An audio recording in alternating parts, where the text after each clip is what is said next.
started in the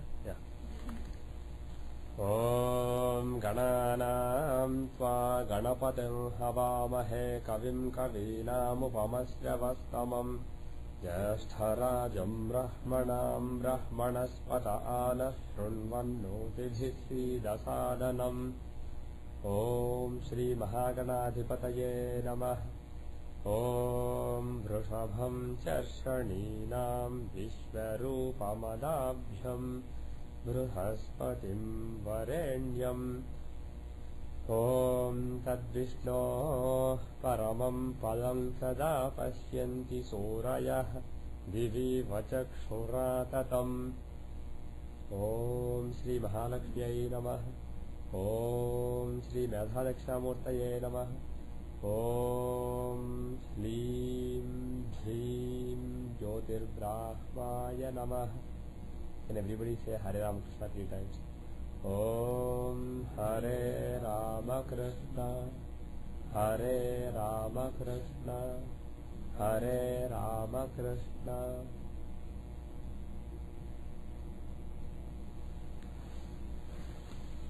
Welcome back after a long break again. Which house are we in? Ninth house. We did half of ninth house, right? Yeah, now I remember.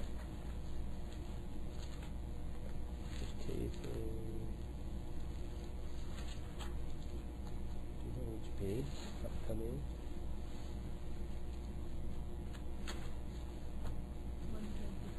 One.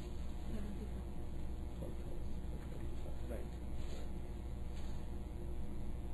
So we did 16 up to 11. Okay.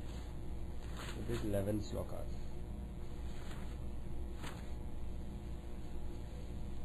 So the 12th sloka. The 12th sloka in chapter 20 of Santanam's version, effects of the 9th house. Bhagya Bhava Phaladhyaya. Yes, I have it.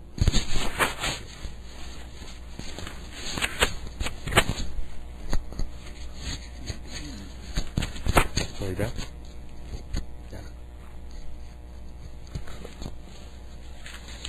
कर्माधिपेन सहितो विक्रमेशोऽपि निर्बलः भाग्यपो नीच मूढस्थो योगो भिक्षासनप्रदः कर्माधिपेन सहितो विक्रमेशोऽपि निर्बलः. Karmadhipena Sahito means with the 10th Lord, conjoining the 10th Lord, who Vikrameshopi, the 3rd Lord. Api means also, Nirbalah means weak. So he is saying, if the 3rd Lord is also weak with the 10th Lord, which implies that 10th Lord is also weak.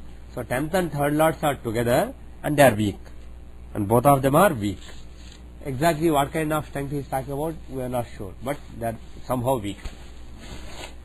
Bhagyapo Nicha Modhastho Yogo Bhikshasana Pradaha. And the 9th Lord is either debilitated or combust. Modhastha means combust. Then this combination is for Bhikshasana Pradaha, means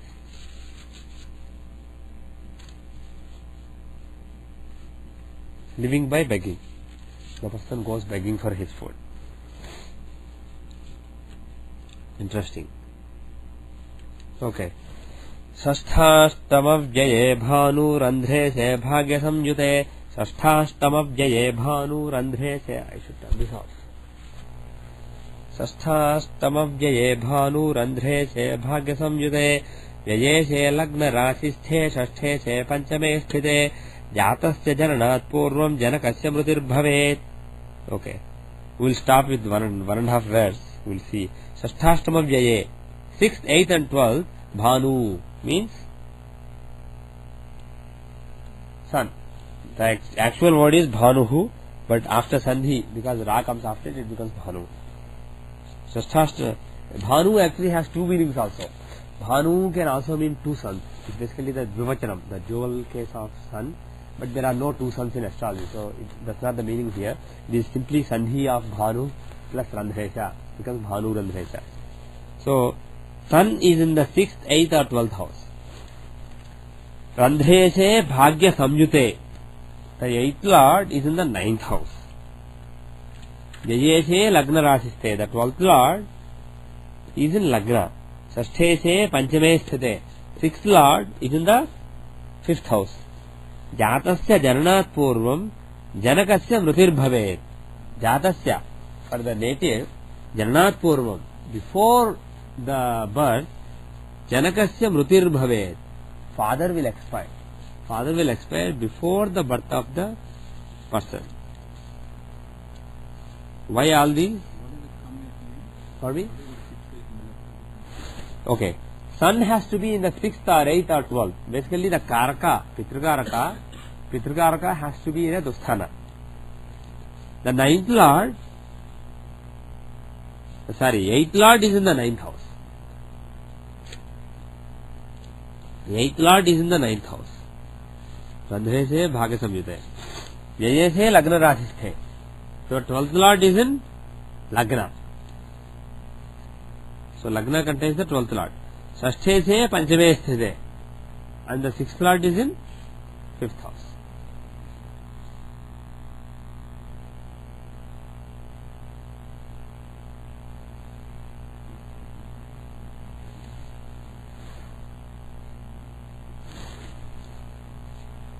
Okay?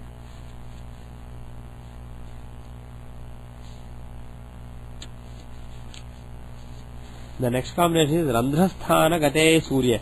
Basically the thing is whether father expires before birth or not is difficult to read from this based on the knowledge that we have. But the fact that Sun is in a Dusthana is not good for father. The 9th house is afflicted by the 8th lord. That is also not good for father. So we know that those combinations by themselves are not so good for father anyway. Now what is 12th lord being in Lagna have to do with father's death? Why 12th lord in Lagna and why 6th lord in the 5th house? 6th lord in the 5th house.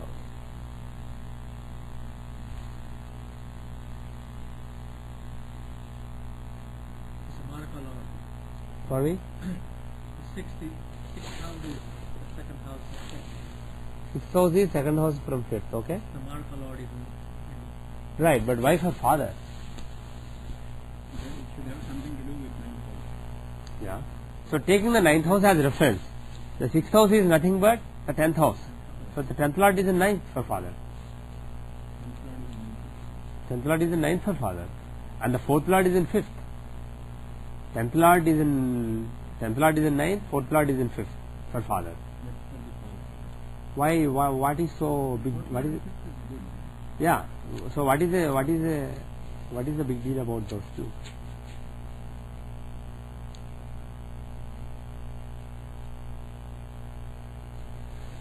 See, first thing is where is Ul? Ul is wife, but it is also losses, tangible losses. Where is Ul? It is in the second house of family, right? If the 12th lord is in Lagna, the 12th lord's Arudha will be in second house, family. So Kutumbasthana has the Arudha of 1 Dusthana. So some loss in the family is indicated. Could be father, could be somebody, some uncle, aunt, somebody. But some loss in the family is indicated. And the planet who is causing it is in Lagna. So it can happen at birth or before birth also. Now secondly, if the 8th lord is in the 9th house, where is A8? Vrichupada.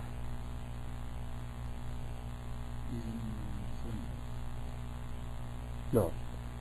8th lord is in 9th house. It is in the 10th house. So the Vrichupada A8, which shows big setbacks for the person, it is basically in the 10th house. And where is the A6?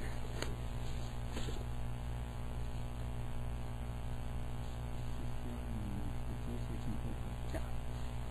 6th lord is in 5th house or 4th house. So if you take the 9th house as the reference, the 2nd and 8th from it have A6 and A8 of the native. So A6 and A8 of this native are mutually in Samsaptakar. The A6 and A8. What is A6? some big obstacle to overcome or some struggle of the person. And what is A8? Some big setback or some big death-like suffering. So those two things basically being in mutual kendras, especially Samasaptakas, means there is some, this is kind of like 6th lord and 8th lord together, or 6th lord and 8th lord aspecting each other. So what it means is there is a, for the native, there is some suffering. There is some suffering and some setback and some struggle the native has to undertake. Because it is happening in Marakasthanas from father, the 2nd and 8th house from the 9th house, right? Take 9th house as reference, this is in the 2nd and 8th house axis. So two Dusthana Arudhas falling in the Marakasthanas from 9th house could show that setback coming with respect to father.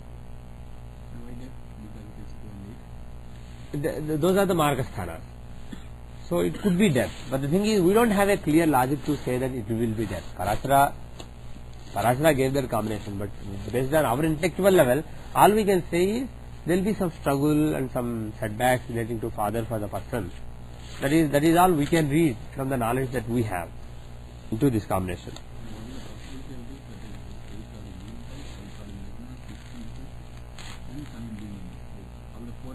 Yeah, forget sun, the others basically, yeah, all have to happen. So the remaining 3, the probability is 112 times 112 times 112. Now sun being in one of these 3 houses is 1 over 4. 1 over 4, 3 over 12 or 1 over 4. So it's basically 1 over 4 times 12 cube. It's a big 1 over a big number, so it's a very small probability. It's a very rare combination.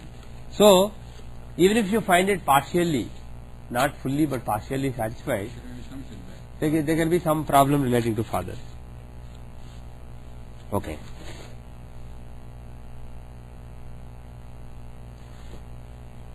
Randhrasthanagate, 1 second, just give me a second. Didn't happen, okay. Randhrasthanagate surye रंध्रे से भाग्य भावगे जातस्य प्रथमाब्दे तु पितुर्मरणमादिशेत. रंध्रस्थानगते सूर्य means what is randhra? Randhra literally means hole, vulnerability. Yes, 8th house. So randhrasthana, remember, randhrasthana always refers to 8th house. So 8th house contains sun. Randhre se bhagya bhavage. The 8th lord is in the 9th house. So sun in 8th, 8th lord in 9th, just like earlier.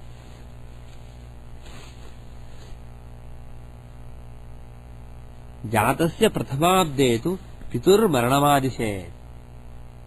In the first year of the native, father will die, which basically means father will not survive for a long time. He will not have a long life after the person is born. Why is this bad? Sun in 8th house and 8th lord in 9th house. Both are obviously bad. Sun is the Karaka. Him being in the 8th house shows some setback relating to father, and 8th lord being in 9th afflicts the 9th house. Right? Okay. And also another thing is, if you take sun as the reference or the 9th house from sun to see father, where is the Mruchapada here? The A8? It is in the 7th house from 9th from sun. It's a little confusing, but bear with me. Sun is in the 8th house. So the 9th house from sun will be the 9th house from 8th house, which is 4th house. Right? So 4th house can be taken as reference to see father apart from 9th house. The 9th from sun can be seen for father apart from 9th from Lagna. Because sun is the Karaka, Naisargika Karaka, according to Parashara. So if you take the 9th from sun, which is the 4th house from Lagna, then A8 is in the 7th from it. It is in the 10th house as we saw earlier. So, or if you take the 9th house from Lagna itself, A8 is in 2nd house. So, A8 is either in the 2nd house or in the 7th house from both the references that show father. So, Mruchapada of the native, which shows some suffering of the native, happens to be in Marakasthana from father, based on both the Lagnas of father. So, there is a chance that father will pass away and give some suffering to this native very quickly. Why 1 year? We don't know. Jaye se bhagya rashisthe ययेशे भाग्यराशिस्थे नीचांसे भाग्यनायके तृतीये षोडशे वर्षे जनकस्य मृतिर्भवेत् ययेशे भाग्यराशिस्थे. The 12th lord is in the 9th house. So instead of 8th lord, now we are coming to the 12th lord. So yayeshe bhagya rashisthe. So 12th lord is in the 9th house, and what else? Nichamse bhagya nayake. The 9th lord is in debilitated navamsha or dvadashamsha. It only says hamsha. Debilitated in division. Probably dvadashamsha. Tritiye shodashe varshe is in the third house, third year, or in the 16th year of the native. Janakasya mritir bhavet. Father will expire. Either in the third year or in the 16th year. Again, the combination is bad, but why those specific numbers we don't know. There may be some special dasha, Rashi dasha. The next one is Lagneshe Nasha Rashisthe Randheshe Bhanu Samjute Vitiye Dvadase Varshe Pitur Maranamadishe. Lagneshe Nasha Rashisthe means the Lagna Lord is in what is Nasha? What is Nasha Rashi? Yes, 12th house. Nasha means destruction or loss. So Lagna Lord is in the 12th house. Randheshe Bhanu Samjute means the 8th Lord is conjoining sun. Dvitiye Dvadase Varshe. Dvitiye Dvadase Varshe. Either in the second house, second year, or in the 12th year. Pitur Maranamadishet. You can predict the death of father. Even the second year or 12th year. Right.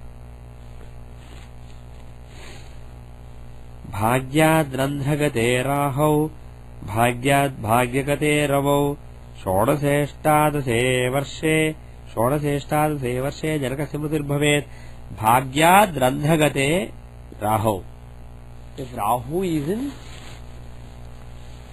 Bhagyad Randha means from the 9th house, 8th house. What is the 8th house from 9th house? 4th house. So Rahu in the 4th house. Rahu in the 4th house. Bhagyad Randhagate Rahu Bhagyad Bhagyakate Ravau, and Bhagyad Bhagyakate Ravau, and Sun is in the 9th from 9th, which is 5th. So Rahu is in the 4th house and Sun is in the 5th house. Then Shodaseshtadase Varshe Janakasya mritir bhavet. Either in the 16th year or in the 18th year, father will expire. We will forget the years, but why does it show misfortune with respect to father? Well, Rahu in the Margasthana is not good, Rahu in the 8th house, but why Sun in the 5th house? Why is that bad? Why is that bad? Yeah, why is that bad?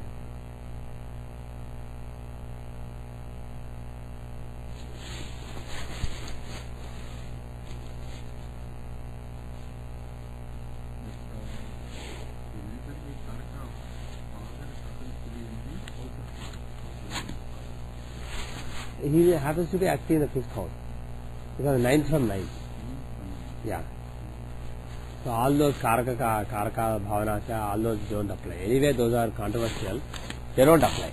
His Sun in the 5th house, Rahu in the 4th house. Well, see, in all the combinations we have seen where there is some setback with respect to father. The Margasthana from father has some bad Arudha, or bad Lord, or bad planet like Rahu, etc. And Sun is afflicted. Is there an affliction to Sun here? Grahadrushti of Rahu, yes.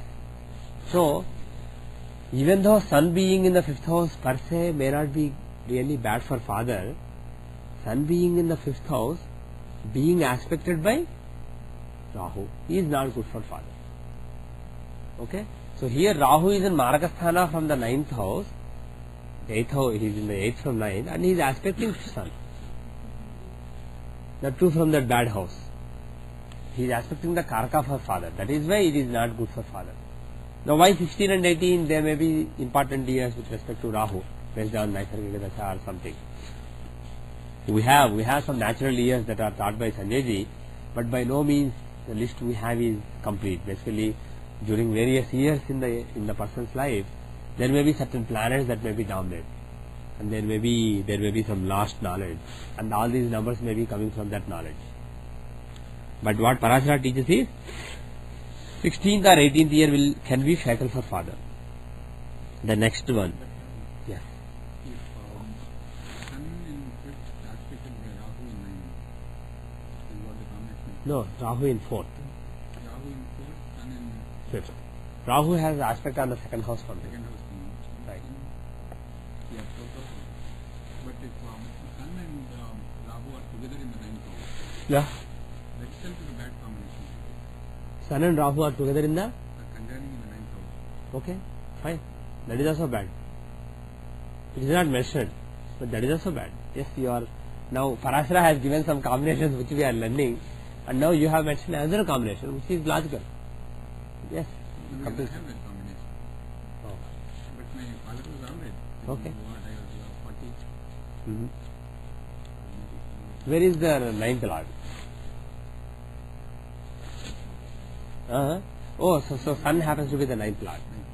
So ninth lord is in the ninth house. He gave some protection. So that he gives protection. What I didn't do. Right. Rahu fixity is not good, but Sun being strong in Leo, he basically protected, perhaps. So there can be other factors also, but in general, for the ninth house, for the ninth lord, for Sun, affliction from Rahu or other malefics or Dusthana lords is not good. That is the bottom line we see from all these combinations. The next verse is Rahuna Sahite Surye Chandrat Bhagyakate Shanau Saptamaikona Vinshabde Saptamaikona Vinshabde, I think, yeah. Saptamaikona Vinshabde Tatasya Maranam Dhruvam. Saptamaikona Vinshabde, let's see how he interpreted. It should be either 7th or Saptama Ekona Vinshabde. So it should be R.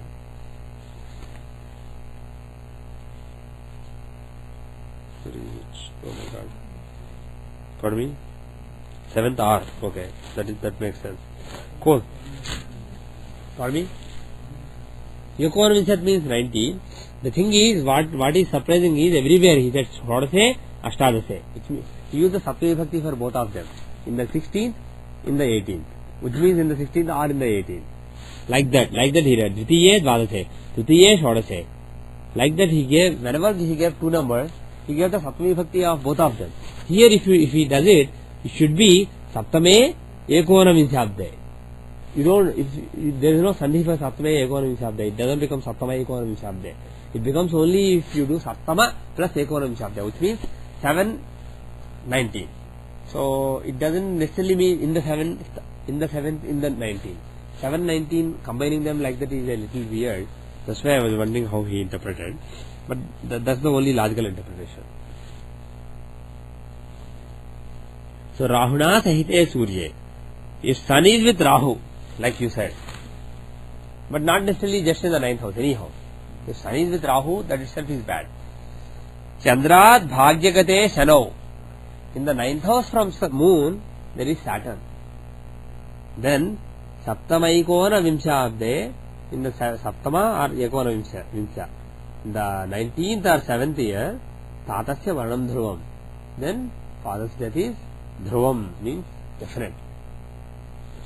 So Sun being with Rahu, we know. Karka being afflicted by eclipsed. And Chandrat Bhagyakate Shanau. Why is that important? What does that mean? From Moon being Rahu. Yeah. 9th from 9th from Moon has Saturn. What does 9th from Moon show? Well, Moon is the Karaka for mother, but we are talking about father here, so forget mother. Moon is the Karaka of mind. So all houses from Moon can be taken. So 9th house from Moon is also important for seeing father. That is the bottom line here. The fact that he is mentioning the 9th house from Moon rather than 9th house from Lagna or Sun means it also has a role in deciding matters relating to father. What exactly does it show? But when it comes to mind, it is Yeah, thought. Why the thought of a child, anything related to thought of a child is related to death of a father? Not thought of child. Ninth from moon. So thought of father. No, meaning of that native itself is the thought of that boy, of that native. Native. And we are talking about ninth of that thought. Yeah, ninth house from moon is the thought of the person relating to parents, relating to father, relating to fortune, relating to guru. Which is thought of that native relating to parents. Right. So, relating to his father, not parents, father. Father. Ninth is specifically father.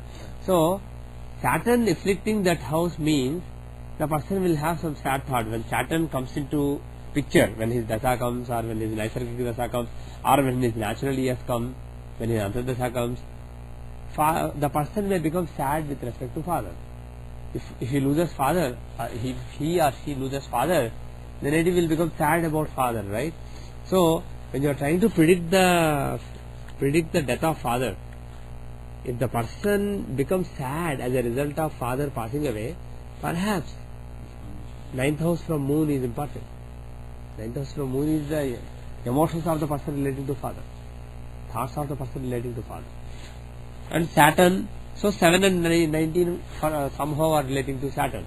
Of course, if you look at the natural 1, 2, 3, 4 like that, Saturn's number is 7, he is number 7 planet, and 19 is his Vimshatri Dasha years, but that may not be the only reason. There may be some significance for which these numbers are associated with either Rahu or with Saturn. भाग्ये से विजय राशिस्थे, भाग्ये से विजय राशिस्थे, जये से भाग्य राशिगे. वदाब्धि, what? Vadabdhi mita varshacha, what vada? They means water, I'm not sure what it means. Vadabdhi mita varshacha, pitur maranavadishet. How does it translate? Vadabdhi. 41, 7th or 19, native in the 44th year. Vada Abdhi. I'm not actually sure. I'm wondering if there is a mistake. Vadabdhi. Okay. The combination is basically Bhagya se Jaya Rashi se. Means if the 9th lord is in 12th house. 9th lord is in 12th house. Jaya se Bhagya Rashi ke. Jaya se Bhagya Rashi ke means the 12th lord is in 9th house. So basically there is a parivartana between 12th and 9th lords. Vadabdhi Vidavarshacha Piduru Maranavadishet. So he is giving Vadabdhi, that is basically the number of years when the father, that is the age of the person when father passed away. And I am not sure what Vadabdhi means. I have absolutely no idea. He said 44, but I have no idea how that came about. I mean, if you want to say it's 44, the literal word is Chatuschatvarinchad. That is the literal word. Obviously he didn't use that, but sometimes you can use in a tricky way. For example, you can say elephants, which basically means the direction. So it can show 8 or 10, like that. Basically you can say Nanda, you can say Tithis. If you say Tithis, it is, there are 15 Tithis, like that. There are ways, but the thing is Abdhi. Abdhi literally means, up means water, Abdhi means the storage place of water.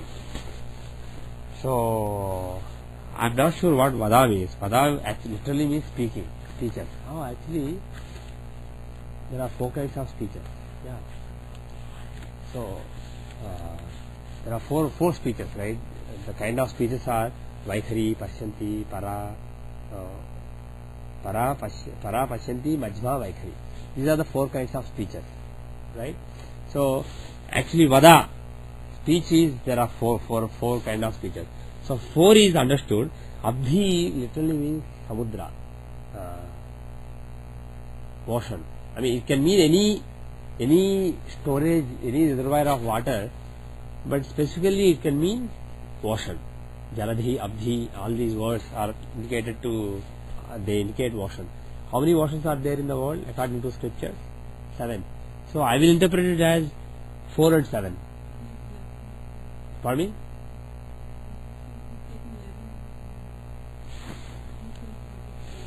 Right, he is taking 44. Either taking 4 and 4 or taking 4 times 11. So I am not sure. My interpretation is, actually another way to interpret is, see 4 and 7. He said 4 and 7 years, which can be for 47, or typically they do reverse. So it is actually 74, but that is unlikely. 74th year father passed away is too much. So it can be 4 times 7. So it can be 28. So my interpretation is 28 years. If the 9th house and 12th house are exchanging, the lots are exchanging, my interpretation is 28 years father passed away. The next one. Ravyam secha sthite chandre, Ravyam secha sthite chandre, Lagne se randhram yute, Panchatrimshai kachatparinchadvarshe maranam pituh. Okay, look. Ravyam secha sthite chandre means moon is in the amsha of sun. What amsha? Navamsha or Dvadashamsha? Probably Dvadashamsha. Father. Right. Ravyam secha sthite chandre. Moon is in sun's amsha. Lagne se randhra samyute. Lagna lord is in 8th house. Panchatrimshaika Chatvarinshad. Okay, Pancha means Pancha, 5. Trimshaika means Trimsha means 30. Trimshaika means 31. 5 or 31. Chatvarinshad means 40. So 5 or 31 or 40 years age. At that age, father will pass away. Pardon me? Yeah, Chatvarinshad is 40.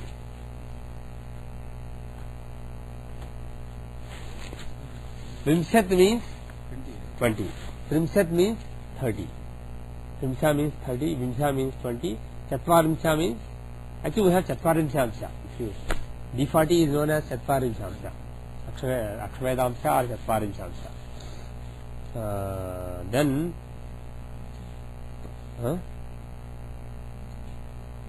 Panchadasha is 50, 5 times, and Shashti is 60, and so on. Okay. Now, and for each number, if you say Eka after this, basically one option. Similarly, if you say Dvatrimshat, it is 32.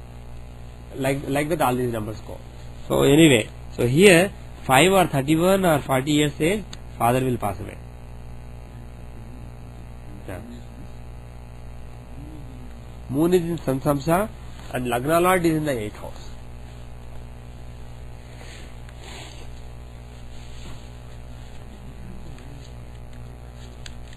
Yeah, that difference is there. This is not a combination for short life or long life. This is a combination for specific planets influence. Those numbers are somehow associated with some planets.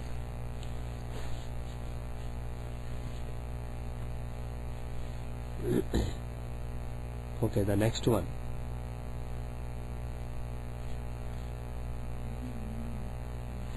Okay, why moon in Samsam? The thing is, again, this is not a combination for either short life or long life. So we don't really know. If it is a short life or long life combination, we expect some consistency in the criteria. But this criterion is for certain planet or certain house influence in terms of some dasha scheme that we don't know of. Based on that scheme, these numbers basically show when father passed away. So I don't really have any insight. You understand what I am saying? If it is a formula for either short life or long life, we can basically make some sense like we have been doing. The next verse. The next verse is Panchasad. No, did I miss something? Yeah, I missed. Pitrusthanadhipe Surye. What? Pitrusthanadhipe Surye. Okay. Manda Bhauma Samanvite. Panchasad Vatsare Prapte Janakasya Mritir Bhavet. Okay. Pitrusthanadhipe Surye. What does it mean?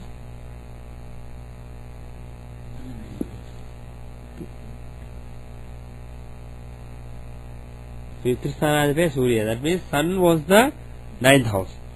So sun was the ninth. Sun owns or sun is in the Pitrustanadhipa means if the ninth lord is Surya means is sun. So if the ninth lord is sun. So ninth lord should be sun. Manda Bhavama Samanvite means he should be with Mars and Saturn. Panchasad Vatsare. What is Panchasad? Panchadasha or Panchasad means 50. So Panchasad Vatsare means 50th year. Prapte Janakasya Mrutir Bhavet. The 50th year father passed away. Okay. This is interesting combination. What you are talking about. He didn't mention Rahu, but he's saying not ninth lord in the ninth house. He's simply saying sun happens to be the ninth lord. And he is with Mars or Saturn. Here what you have to realize is Mars or Saturn being is not like it's not a it is actually meant in a way like despite Mars and Saturn afflicting sun, the father lives till 50 years of age. That is basically the purport. It doesn't mean only if Saturn is with sun. If sun is the ninth lord and only if Saturn is afflicting, then father lives till 50 years. Otherwise he will pass away early. It's not like that. In general, what this means is ninth lord being sun is very auspicious for father's longevity. Even if there is a Saturnine or Martian affliction to sun, still even if there is a malefic affliction, you can include Rahu because he is like Saturn, your case. Still, the person's father lives till 50 years of age. So in your case, ninth lord is with Rahu, not Saturn, but very similar. But he is in own house, so your case is even stronger. So it shows a long life of father. Okay. So what you asked earlier, Parashara has answered now.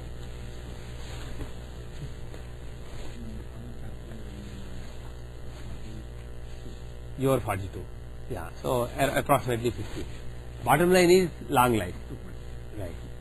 Interestingly, 42, 43, 44, these years are ruled by Rahu and Ketu. In terms of the natural years, your early 40s are ruled by Rahu. So when you are ruled by, that is when Kalasapta Yoga, Kalamrata Yoga, all these yogas will start working. So when you are actually under the Rahu's influence based on natural years, that is when your father passed away. So that is an interesting coincidence. And here, why 50, I don't really know. There must be some significance. But the bottom line is, the afflicting planets years, natural years, that is something that you should pay attention to. And of course, it's Dasha and Antardasha. If Rahu's Antardasha is running, it's not good for father in your case, like that. The next verse. The next verse is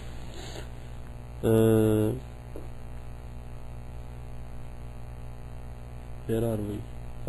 Bhagya Saptamage Surye Bhratru Saptama Bhagya Saptamage Surye Bhratru Saptamagastamaha. Oh, Sashtebde Panchavimshabde Pitur Maranamadishet. Okay. Bhagya Saptamage Surya means sun is in which house? 7th from 9th, which means 3rd. Sun is in the 3rd house. Sun is in the 3rd house. Bhratru Saptamagastamaha. Bhratru Saptamagastamaha means either in the 3rd house or 7th house. Tamaha. Who is Tamaha? Rahu. The word is typically used for Rahu. Tamas is dark. The planet who has no light, which is Rahu. How did he translate? It should be. How did he translate? Yeah, he translated as Rahu only. That is logical. Oh, he translated as 7th from the 3rd. That means 9th house. Okay, here Santanam and I differ. So Santanam, Bhagya, Saptamage, he is translating same way. If the sun is in the 7th from 9th. But he is saying Rahu is in the 7th from 3rd. I mean, to say sun is in the 7th from 9th and then Rahu is in the 7th from 3rd would be too indirect. What I feel is Bhratru Saptamagastamaha means not 7th from 3rd. It means either 3rd or 7th specifically. So what it means is sun is in the 3rd house and Rahu is either in the 3rd house or seventh house. That is my take. I differ from Santanam here. Shashthe Panchaminchabde, either in the 6th year or 25th year, Pitur Marama is there. Father will pass away. So basically, not a long life. Why? Why so? Why is it bad? Well, why is it bad? Rahu is aspecting Sun and the 9th from Sun. So the Karaka Sun, he happens to be in Marakasthana from 9th house, and moreover, both Sun and the 9th house from Sun are being aspected by Rahu. So it's not good, right? Okay. The next combination is Randhra Jamitrage Mande, Randhra Jamitrage Mande, Manda Jamitrage Ravo, Randhra Jamitrage Mande. So Manda Jamitrage Ravo, Trimshaika Vamvimse, Trimsha Ekavimse, Shadvimse. Oh, 3 possibilities. Trimsha Ekavimse, Shadvimse. They are going. Okay. Randhra Jamitraga. What does Jamitra mean? 7th house. Randha means 8th house. Right. So Randhra Jamitraga. So it could either mean 8th house or 7th house. One second, let me think about this. Randhra Jamitrage Mande, Manda Jamitrage Ravo.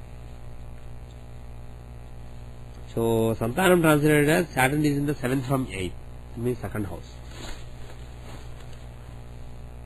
My interpretation is, again, there are 2 interpretations.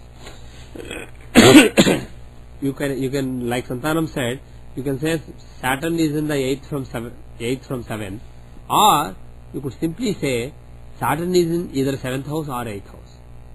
Both are terrible interpretations. My feeling is, it is Saturn is in the 7th or 8th house. So Saturn is in one of the 2 houses, either 7th or 8th. Manda Jamitrage Ravo, and Sun happens to be in Samsaptaka from Saturn. So there is Ravishani Samsaptaka, Sun and Saturn in mutual 1st and 7th from each other, and Saturn in the 7th or 8th house. Then what? Trimsha Ekavimse Shadvimse. Either in the 30th or 21st or 26th year, father will pass away. 21, 26, 30. These are the years when father will pass away. Okay. Why is this combination bad for father? First of all, Saturn is aspecting Sun. Saturn is aspecting Sun. And secondly, Saturn neither aspects Lagna or 2nd house from 9th house. Take 9th house as Lagna for father, Saturn is aspecting either 1st house or 2nd house. Okay. So it is not good for father. The next combination is Bhagye se nicha rashisthe tadi se bhagya rashige Shadvim se de trayastrim se pitur maranamadishet Bhagye se nicha rashisthe. If the 9th lord is in debility, but tadi se bhagya rashige, the lord of that house where he is debilitated is in 9th house. Pardon me? Right, exactly. There is a parivartana. The 9th lord is debilitated, but he has a parivartana with the lord of that house. Then Shadvimse de Trayastrimse, 26th year or 30 Trayastrimse. Trayastrimsa means Shadvimse de or Trayastrimse. Yeah, 33. 26 or 33. At the age of 26 or 33, father will, actually he gave us 26 or 30. I don't know why he said that. Trayastrimsa definitely means 33. So 26 or 30, third year, father will pass away. So is it a good combination or bad combination? Is it a long life or short life combination? 9th lord in debility, is it good or bad? Pardon me? Yeah. Is in debility. It's not good for a long life. But there is a parivartana. Whichever house he is in, the lord of that house is capable of giving Nijabhanga Rajyoga, right? If a planet is debilitated in a particular house, either the lord of that house or the planet who is exalted there, they can give Nijabhanga Rajyoga if they are in Kendra. So taking 9th house as Lagna lord is in debility, but the lord of that house being in Lagna, he gives kind of Nijabhanga Rajyoga. So it's not great, but it is not terrible also. This is a medium kind of combination. This is neither long life nor short life kind of combination. That is why father passed away when the native is either 26 or 33, which are both reasonably long. It's not really a short life. Nothing to be too concerned about. Evam jatasya daivagno phalam gnatva vinirdishet. Like this for the native, the knower of God or knower of astrology, the astrologer, phalam gnatva, should know the results and vinirdishet, and explain properly, indicate properly. Paramocchamsage shukre bhagye shena samanvite bhratrusthane shaniyute bahu bhagyadipo bhavet. Now he beat the topic of father to death. Now he is doing other things. He is talking about fortune, because 9th house is also a chart of fortune. Which chart is to be seen here, if he may, apart from Rashi, for these combinations? D4 is the chart of Bhagya, Bhagyamsa. Paramocchamsage Shukre. Pardon me? Well, Navamsa is for Kalatranam Chintanam. For Bhagya, he specifically said Chaturthamsa. You asked the same question in the last class also. For Bhagya, when he defined all the charts at the beginning, he explained, he mentioned that D4 shows the Bhagya, the fortune of the native. Basically the house and the land and the property, those are the measures of your fortune. Fortune comes because of your dharma, but it comes in the form of land or properties, the properties that you own. So D4, that is your fortune. D2 is your assets, your wealth. It is not really Bhagya. Bhagya, the word was used specifically for Chaturthamsa. So I suggest looking at Chaturthamsa, but obviously wealth is also relevant to fortune. So it is relevant to look at Hora also, but mainly Chaturthamsa. Paramocchamsage Shukre. Venus is deeply exalted, which is towards the end of Pisces, somewhere 27, 28 degree or some degree. You can refer to books. Bhagye Shena Samanvite. And with the 9th lord. Bhratrusthane Shaniyute. And Saturn is in the 3rd house. Bahu Bhagyad Bhavet. Then the person will be very fortunate. Why is it so? Well, 9th lord is with an exalted planet. And Venus is the Karaka for fortune. And he is exalted deeply. And he is with the 9th lord. It is auspicious. Karaka and the lord are together. Karaka is deeply exalted. And Saturn in the 3rd. Is it good? Well, Saturn for a malefic planet like Saturn, Upasayas are good. 3rd house is very good. So this makes the person very, very fortunate. For me? Right. The fact that he is Saturn is not good. Saturn being aspecting the 9th house is not that good. But Saturn in the 3rd house, who shows, in Upasaya, she shows basically 3rd house is the house of Parakrama. And Saturn is a slow and steady planet. So a slow and steady planet being in the Parakrama Sthana shows somebody who doesn't basically do anything rash, but once he decides, I need to get this property or I need to get this, he will basically work very stubbornly. See, basically stubborn. Saturn is stubborn, whereas Mars is submissive. So Saturn in 3rd makes him very stubborn, and initiative is very long lasting.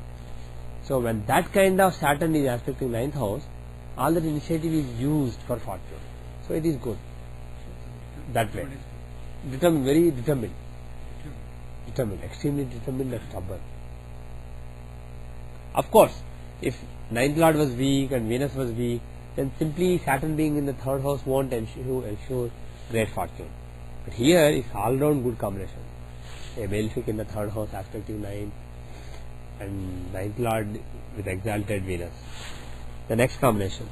Guruna samyute bhagye Guruna samyute bhagye Kadishe kendra rasige Vimsyad varshat param chaiva Bahubhagyam vinirdishet. Guruna samyute bhagye. If Jupiter is in the ninth house, Tadishe kendra rasige, and the ninth lord is in a kendra. Vimsyad varshat means from the 20th year. Param chaiva means a lot. Bahubhagyam vinirdishet. So from the 20th year, the person will have multiple fortunes, a lot of fortune basically. So early success, the person will have early fortune. So what is needed? Jupiter in ninth house and ninth lord in a kendra. Are both good combinations? Yeah, Jupiter in ninth is a very benefic planet. Whichever house he is in, he blesses that house. So Jupiter in the ninth house shows great blessings from the previous dharmas, and the ninth lord is in a kendra. So it shows all those blessings basically coming to fructification. Kendras are the houses that show the effort. Those are the Vishnu sthanas. So it is good. It is basically a link between Lakshmi sthana and Vishnu sthana. The next combination is yeah.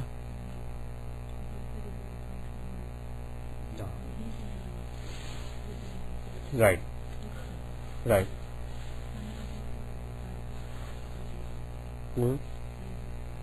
Okay. Right.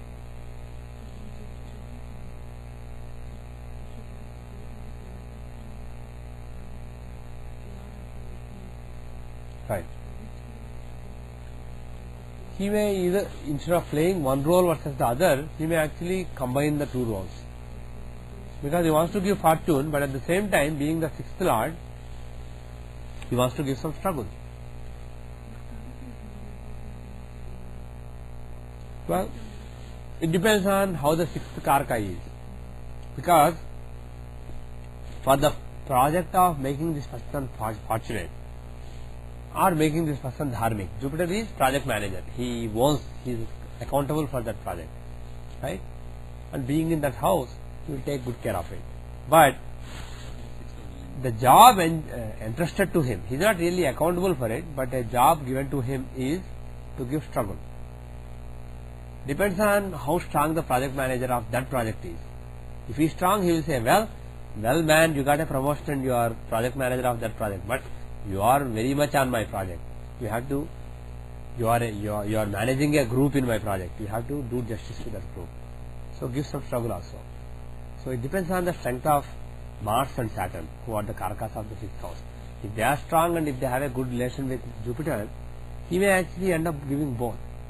The person may have a lot of fortune and also have to struggle to keep that fortune. Or the person may do big dharmic karmas, he may establish big dharmic organizations or big temples, but always struggling on account of those. Mars is debilitated. Okay?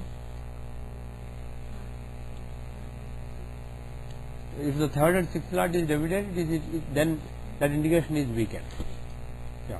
But it's not just debilitation. It is where he is, what is the relation with Jupiter. Even if he is debilitated, if he is an Admitra of Jupiter, Jupiter may have to listen to him. Suppose they are in mutual kendras or mutual trikonas and they are good friends. They will listen to each other then. Right? For me?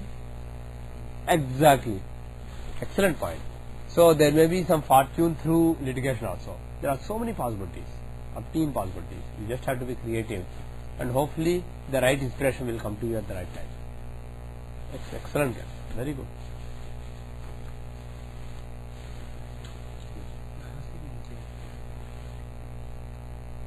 You have seen one case, but find an example of this. Yeah.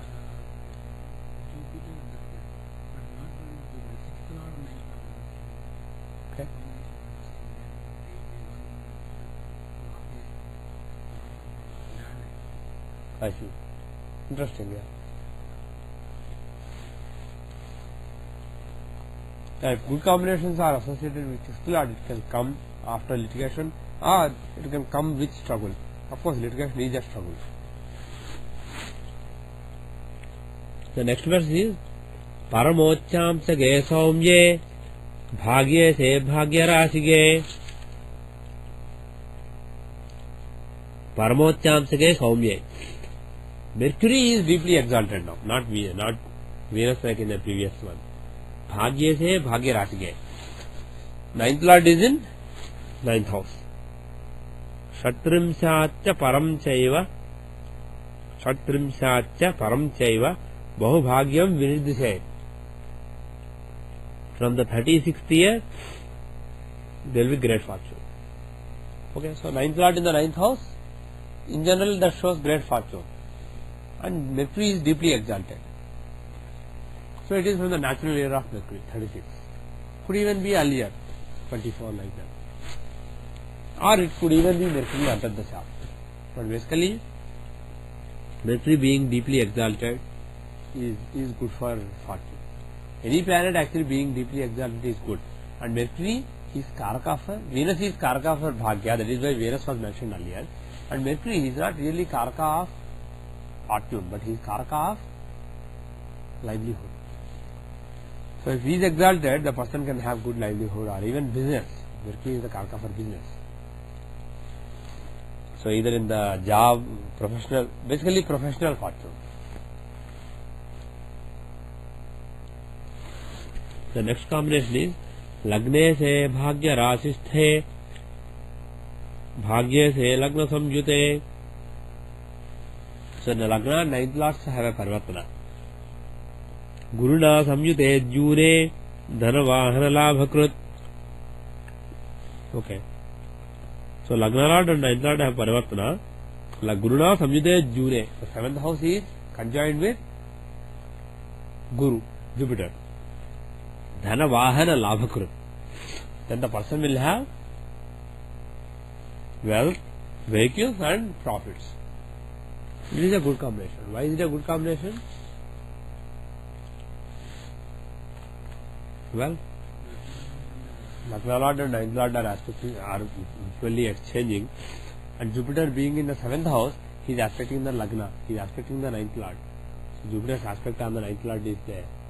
So it's an all-round good combination. So it shows good success.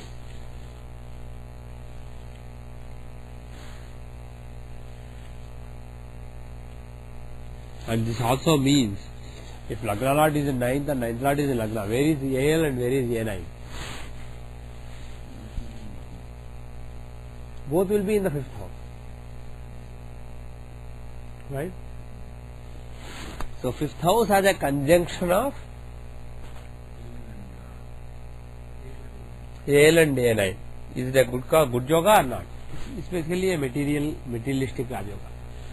So wealth, vehicles, profits, gains, all these things make sense.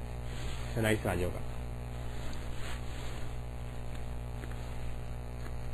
The next verse is Bhagyad Bhagyavato, must be Gato.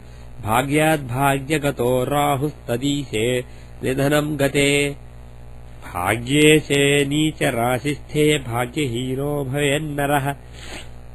If Rahu is in the ninth from ninth, which means fifth house, and the dispositor of Rahu is in Nidhanam. Nidhanam means death, eighth house. So fifth lord is in the eighth house. Fifth lord in eighth house and Rahu in fifth. Bhagye Se Nicha Rasisthe, and the ninth lord is in debility. Bhagya Hero Bhavennarah means the person will be unfortunate. Why? Rahu is in the fifth house. Is it good or bad? If the fifth lord is in eighth house, why is it bad? Fifth lord in eighth house, why is it bad? Fifth house and ninth house show for all the previous karmas. They are your fortune. Especially fifth house is also known as what house? Purva Punya. The previous fortunes, the previous good karmas. So the house of the Lord of the Purva house, he is in the 8th house. Is it good for Purva? No. So that is not good. And Rahu in the 5th house, is it good for fortune? Again, Purva house is being beaten down by Rahu, a malefic planet. Moreover, he is aspecting the 9th house of fortune also from the 5th house. So all those things are not good, and as though, despite them, if the 9th lord is strong, it can save the person. But here 9th lord is also debilitated. He is in the house of debility. So things are looking quite bad. So he says the person is unfortunate. Bhagyahina means bereft of fortune, devoid of fortune. The next verse 31. Bhagyasthanagate mande shashina cha samanvite. Bhagyasthanagate mande shashina cha samanvite. Lagre se nicha rashisthe bhikshasi cha naro bhavet. Ninth house contains Saturn along with Moon. So the house of fortune contains Moon and Saturn, which is the combination for depression and sadness. So the person is depressed on account of his fortune. He is unhappy on account of his or her fortune. Lagneshe Nicharashita. Lagna Lord is in debility, which means the overall essence of the person is weak. Then Bhikshasi means Bhikshasi. The person will, Asa means desire. Desirous of begging, desirous of alms. The person is always looking for alms from begging. So the person goes begging for food. Means very unfortunate, not having much. Okay. Again, this is a very, you will find this combination in a lot of charts. It's not very rare. Moon and not a frequent combination, but it's not too rare. Moon and Saturn are together roughly how many times? Wherever Saturn is, the probability that Moon will also be there is 1/12, and the probability that it happens to be the 9th house is 1/144. So out of 1/144 charts will have it, but of course Lagna Lord has to be in debility. So it's a little rare. But if you find it, you can't just jump to the conclusion. Around 1 in 1000 people will have it. It only shows on account of 9th house, the father will be on account of 9th house, the person will be sad. Could be father, could be fortune, could be anything. So the person.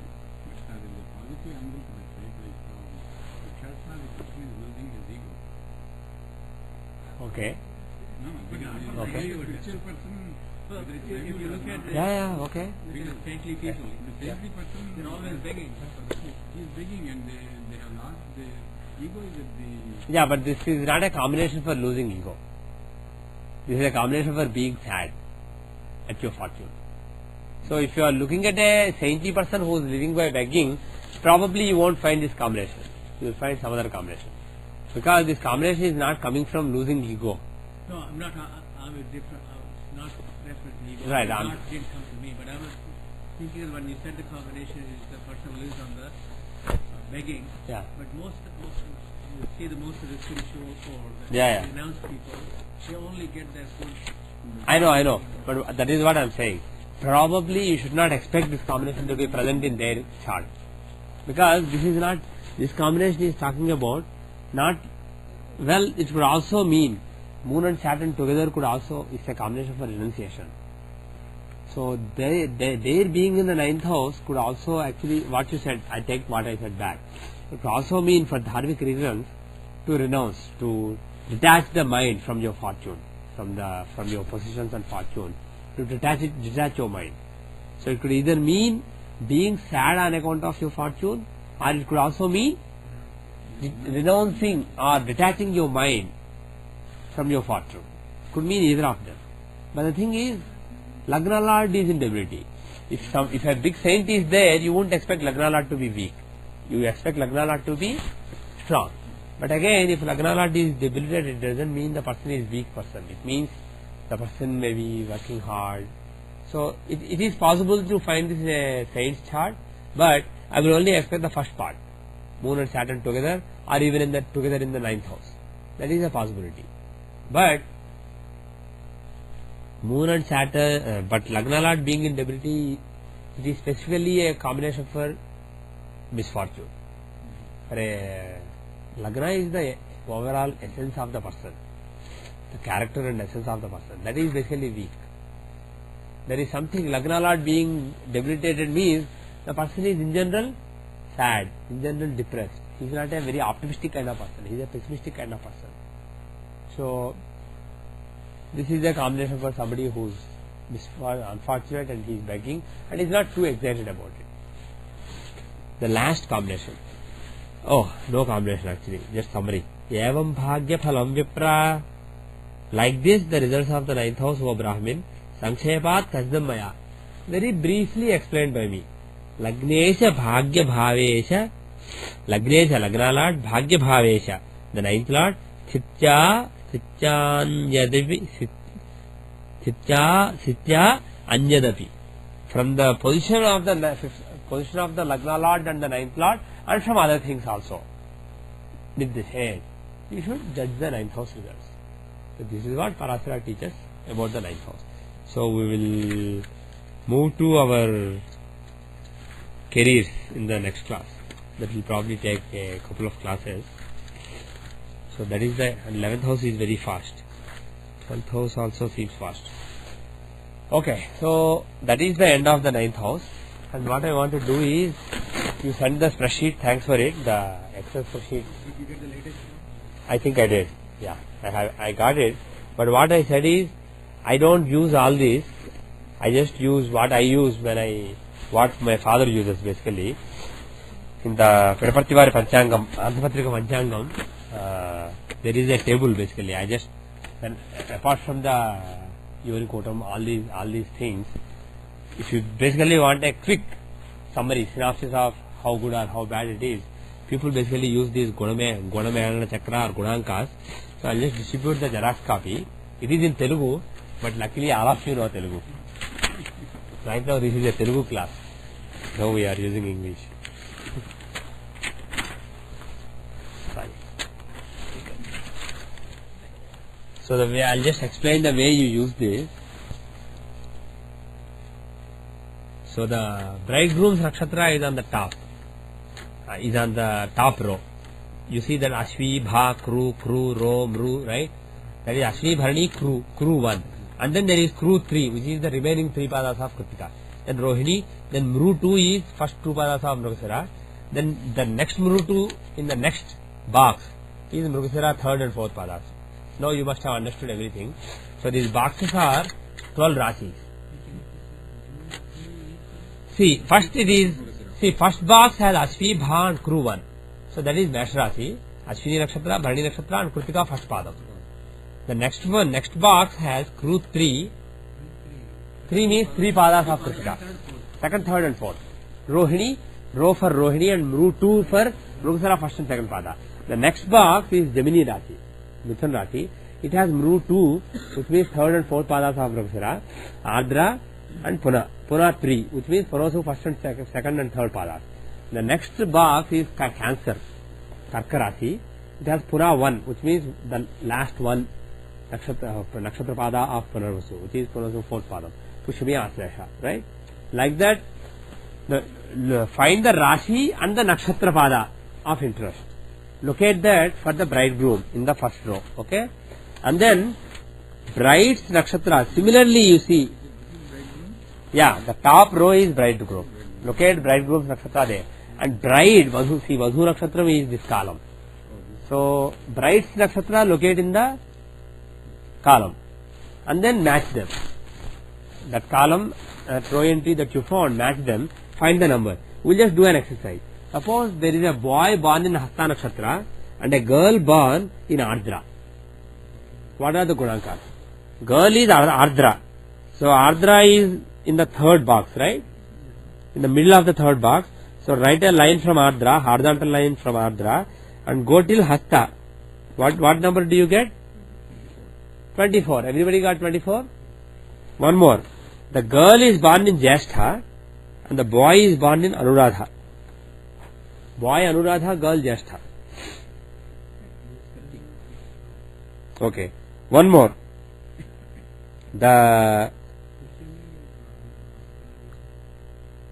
Huh? Girl ball, okay. Girl ball Pushmi, boy ball Puravasu. Puravasu which padam? Puravasu fourth padam. Girl Pushmi, boy Puravasu fourth padam. 35. Right? Boy you said what? Punarvasu fourth padam. Boy. So look for the Punarvasu fourth padam is Puna 1 in the fourth bar. It is in Cancer. So 35. Girl is Pushmi. So if you see Pushmi and Punarvasu fourth padam, it is 35. Whereas if had it been Punarvasu not fourth padam but third padam, the previous Rashi, the score would be, it would jump down all the way from 35 to 21. The moons will be in mutual Durdvasya instead of being together. So things are changing a little bit just based on the Rashi. Pardon me? Above 18 is good.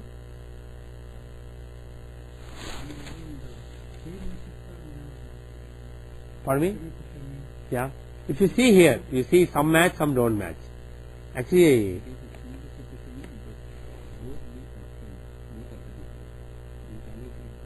no, actually, if both nakshatras are same, the score is always 28.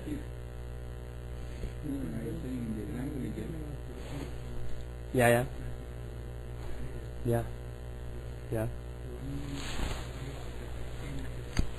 Okay. Right. Yeah. 28 points or something, yeah. The maximum here is what, 36? 36, yeah. And anything above 20 is good. Anything above 18 is good. But if you get something like above 25, it is really good. If you get 30 or something, it's really good. What is the actual these points? Are they called? Based on all the things in the document that you sent. So they summarize. It's consolidated from all those things. Because bottom line is you are talking about the Rashi and the Nakshatra. The Janma Rashi and Janma Nakshatra, that is the... I don't know how he completed the Excel sheet. Yeah. Takes the sum of these things out of 50. Yeah. And then the rest of the 50 he is taking out of the position of Lagna. Right. That is just... And then he is giving a percentile with 100. Giving a percentile. Right. That is basically just an innovative own formula. Whereas this is basically what is used, not in SJC tradition, but this is very popular in South India. Not just South India, in Gujarat, in Maharashtra, in Andhra Pradesh, Karnataka, Tamil Nadu. Lot of states they use this scheme. The exact numbers, there may be some slight differences, but the bottom line is, if you look at the breakdown of this, for example, like you said, same nakshatra. If you look at the Nadi Kutam, both will be in the same Nadi. If you see things like Devaganam, Rakshasaganam, Manushyaganam, both will be same Gana. If one is Rakshasa, other is also Rakshasa, which is good. You can't marry a god to a demon, right? So you have this Gana, one is three parts, demons, human beings and gods. So you can't marry human being, a demon to a god, etc. If you have the same nakshatra, it will be the same Gana. Similarly, there is Yonikota. So Yonikota again, you can't marry a snake to, for example, a mongoose, or you can't marry a deer to a lion. But if both are same, and of course those are from the nakshatra. So if both are same nakshatra, both are deer, or both are tiger, or both are mongoose, or both are snake. So it is good. So most of the things are good, but there are things which are not good, like the Nadi Kutam. Ekanadi is not good. Both should not be in the same Nadi. So one has to be, if one is Adinadi, the other has to be Madhya or Anchanadi, beginning, middle and end. So like that, if it is same nakshatra, there are certain things where there is a problem, but most things will be fine. So if you see the Telugu text at the end, it says, Brahmanulaku Grahamaitriyunu, Kshatriyulaku Ganakotamunu, Vaishyulaku Rashikotamu, like a Tridirghakotamu, Shudrulaku Yonipanthanamu, Samhugamandi, 18 గణములకు పైన వచ్చినతో వివాహములకు అధిక శుభం. So after teaching astrology for such a long time, I get to speak something in Telugu. ఏకగణం శుభం. I will do that. దేవ మనుష్య గణములు మధ్యమము, దేవ రాక్షస గణములు వైరము, మనుష్య రాక్షస గణములు మరణము. మనుష్య రాక్షసయో వివాహ న కార్య. ఓకే, నౌ బ్రాహ్మణులకు గ్రహమైత్రి. Okay, so what this is saying is, for Brahmins, if you are seeing matches, the first criterion is use this table Maybe we can scan this table and put a PDF somewhere so that those who are listening to the MP3 can download. We'll look at that. But there is a table that you can basically, using which you can get score based on the nakshatra and the rasi of the bride and bridegroom. So above 18 is a good score. On top of it, out of all the ganas that are given in the article that Vijay forwarded to the list, certain things are said to be important for certain castes, certain varnas. For Brahmanas, what is important? Grahamaitri. So the Lord of the moon sign, whether they are friends or not. The Lord of the moon sign. For example, my wife's moon sign is Taurus. Who's the Lord of Taurus? Venus. My moon sign is Aquarius. Who's the Lord? Saturn or Rahu. Is Venus a friend of Saturn or Rahu? Yes. So there is Graha Maitri. So for my wife and me, of course we have actually, let's take an example.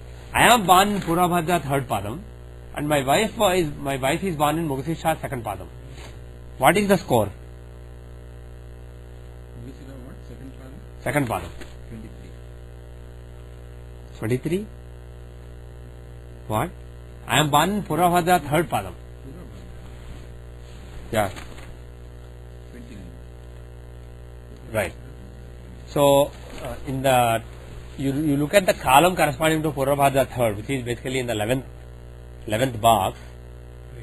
So Purvabhadra 3 and Mugashira 2 is basically in Vrishabha. So if you see, the score is 29. So it is above 18, so the score is okay. And in addition, for Brahmanas, what is really important? Graha Maitri.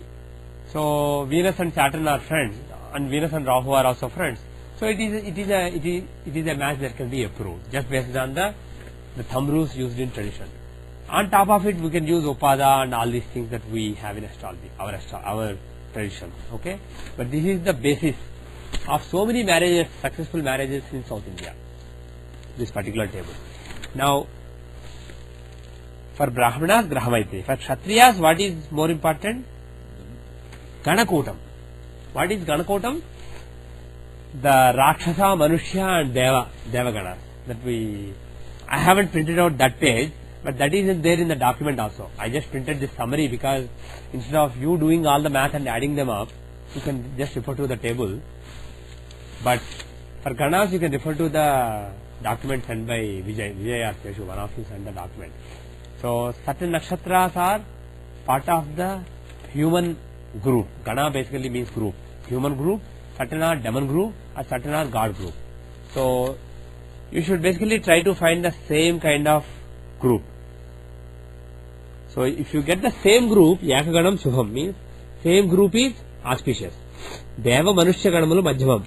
If you can get one being a god and one being a human, that is fine. That is medium. That is not great, but that is acceptable. That is okay. If you get god and demon, that shows enmity.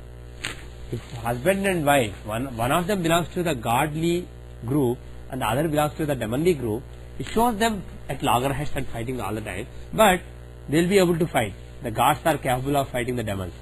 So there is a stalemate. There is a fight that goes on.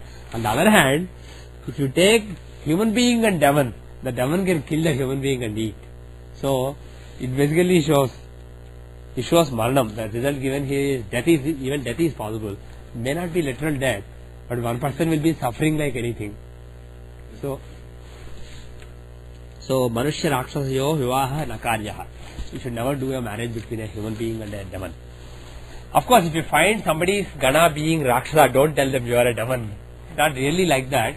But when it comes to the mental compatibility of those two people, the person belonging to the Rakshasa Gana will be behaving like a Rakshasa, will be basically more oppressive and more forceful against the other person, and the other person will be suffering.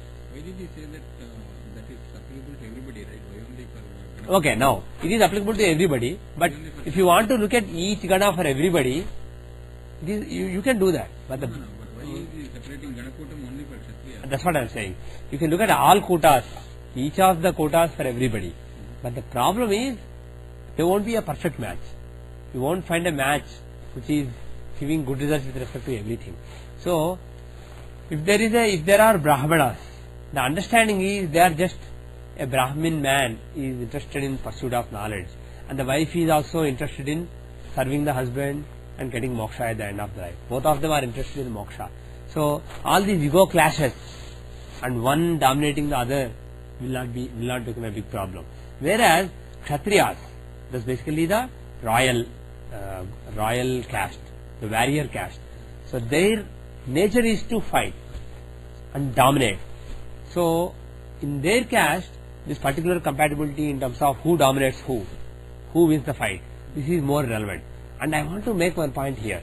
Never jump to the wrong conclusion that these castes are determined based on your birth. Even if you are born in a Brahmin family, if you are somebody who wants to rule the world, control the whole world, you are a Kshatriya, you are not a Brahmin. These castes are in the old days. Pardon me? Yeah, it's based on guna and karma, based on your nature and based on your work. That is how caste comes. But when the person doesn't, when the person's nature is still developing and the person is still not working, when the person is too small, the caste is determined based on father. So a father and mother, that is how you get the caste. But once you have an individuality of your own, you get a caste. If you are interested in knowledge and moksha, you are a Brahmin. If you are interested in controlling other people, influence and authority over other people, you are a Kshatriya. If you are interested in money, you are a Vaishya, money and profits. If you are interested in carnal pleasures, then you are a Shudra. That is the definition. So here, for Kshatriyas, Ganakota is more important. For Vaishyas, the Rashikota or Stri Dirghakota are more important. And for Shudras, Yonikotam. What is Yonikotam? It's basically the sexual compatibility seen from the lunar constellation. So that is more important. So again, you can find all those things in the documents sent by Vijay. So spend a little time. We will discuss it more later. But based on the nature of the person, how to determine the nature, whether somebody is a Shudra or Kshatriya, you can determine it astrologically or non-astrologically. That I leave to you. But once you determine it, those particular ganas have to be given, those particular quotas have to be given extra importance. Okay? With that, I end today's class. Om Shanti Shanti Shanti.